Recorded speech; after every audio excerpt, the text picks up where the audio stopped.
Eu compartilho sim, Tainá, porque o atual presidente do Senado, Davi Alcolumbre, era presidente da CCJ na época da indicação de André Mendonça, segurou por muito tempo a sabatina de André Mendonça e não conseguiu impor uma derrota ao então indicado do então presidente Jair Bolsonaro. E hoje, a gente sabe, nos bastidores, os dois têm uma relação muito difícil, o ministro André Mendonça e o presidente do Senado, Davi Alcolumbre. E André Mendonça hoje é o relator das duas investigações mais rumorosas e que mais podem ter impacto na classe política do país. Portanto, tem um limite da negociação política, de esticar a corda, de negociar, mas daí a impedir a votação é muito difícil, porque isso pode ter consequências lá na frente. Como Alcolumbre, vou impedir essa votação por quanto tempo? Vai que no futuro ele seja aprovado e vire ministro do Supremo. A gente sabe hoje que os 11 ministros do Supremo, os 10 atuais e mais a vaga que está, mais a cadeira que está vaga, são canetas poderosíssimas, que em uma canetada própria, individual, já é suficiente para causar um estrago no ambiente político. Portanto, tem um limite da negociação para também não comprar uma briga com o futuro ministro do Supremo Tribunal Federal,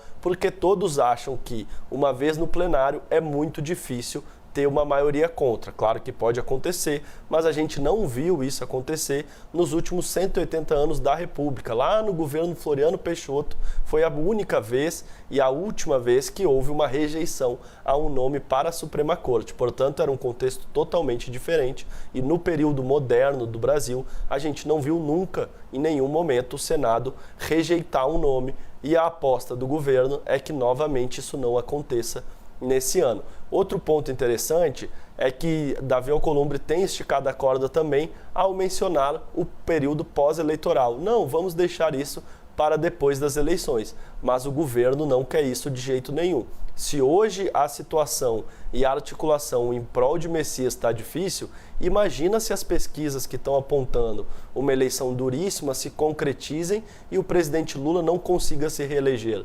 Se hoje o governo não tem força para aprovar o nome de Messias, depois da eleição, muito menos. Mudaria totalmente a conjuntura uma vitória, por exemplo, de Flávio Bolsonaro. Portanto, para o governo não interessa nem um pouco deixar isso para depois da eleição. E o governo agora, com o envio da mensagem, a gente tinha dito isso semana passada. O presidente Lula estava esperando o fechamento da janela partidária, o fechamento do prazo de desincompatibilização, porque nesse momento os palanques estaduais passam a se definir mais claramente e a articulação política eleitoral pode dar mais espaço para uma articulação em favor de Messias. E isso deve acontecer. Manda a mensagem hoje, semana que vem, após o feriado, o Congresso tende a estar mais cheio e o governo vai conseguir negociar melhor e tentar acelerar essa questão para votar logo. Deixar para depois da eleição, na avaliação de membros do Palácio do Planalto, é muito arriscado, Uribe, Tainá.